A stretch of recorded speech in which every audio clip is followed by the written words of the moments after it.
Hey, Lindsay. Hey, everyone. Welcome to Canton, Ohio, as the sun is beginning to go down on the first night of one of the most special weekends on the pro football calendar. Jim, you've been a part of the committee that selects the Hall of Famers for over a decade. And in a lot of respects, as Lindsay said, tonight is the night that the inductees look forward to the most. No, absolutely. For me, it's the signature event because it's the first time these inductees are going to get the gold jacket in public. And not only that, they get it in front of their new contemporaries, the brothers, the fellow Hall of Famers. And having stood on that floor and watched these men walk through the gauntlet of Hall of Fame players, it simply gives you goosebumps when you see that emotion that they have there when they're greeted by each of these Hall of Famers.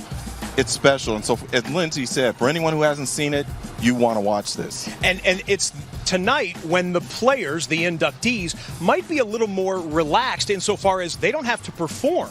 This is about them being welcomed and celebrated. They don't have to give their speech, so their minds aren't there. It's, oh my gosh, there's Dan Fouts, there's Tony Dorsett, there's Frank O'Hara, there's Mean Joe Green. Those are the guys that they looked up to when they were playing, when they were kids. So now to be in the same class as them in terms of being a Hall of Famer, it's special. And again, to see them tear up as they walk down that line, you got to watch. All right, all throughout this 2-hour edition of NFL Total Access, Jim and I will be breaking down the 8 individuals who are being enshrined this weekend. But as Lindsay mentioned at the start of the show, there is some breaking news today about next year's Canton Hall of Fame class. There is going to be a change to the format and how you guys go about your business. Tell us what the latest is. Right. It's a one-year change. They're going to expand the Hall of Fame class for 2020.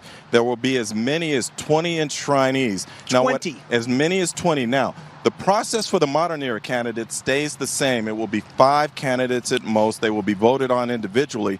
But then there will be 15 others, and they will be voted on as a block. There will be 10 seniors, 3 contributors, 2 coaches.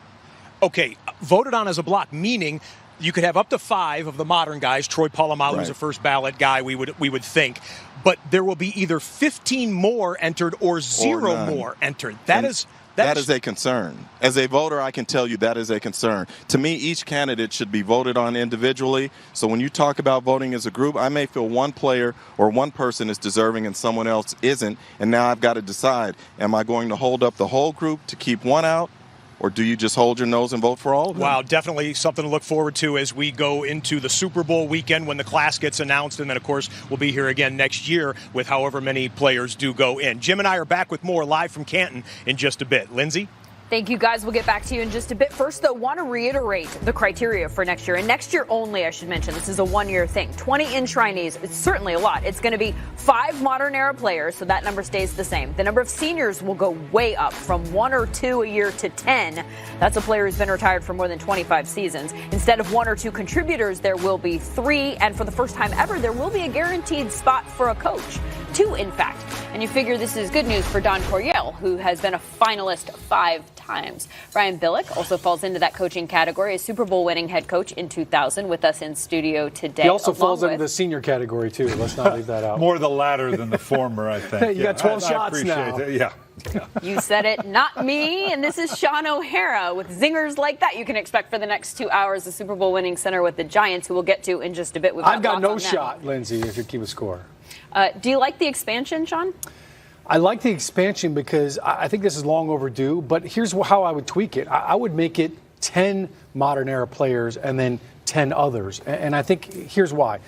I think becoming a Hall of Fame member, it's so special, but yet I think the process has been tough for a lot of people. So I love the fact that they're letting more people in this year. Maybe this is just a trial to see how it goes, and maybe they're going to do this every 5 years or make it more frequent. But I think nobody would be upset if one year they had 10 players go in, or 11, or 1 year 7. But I think 5 limits it, and sometimes the process can really kind of numb it for the players. It almost makes it disappointing at times when you don't get in after 7 or 8 tries. Yeah, doesn't that make it special too? Well, but they're clearing a backlog just this one time. I'm all in. I was initially against it, going, you know what? I think we're minimalizing it when it looks like a B movie casting call. And 20, come on down. It's like Oprah Winfrey. You get a Hall of Fame ring, and you get a Hall of Fame ring.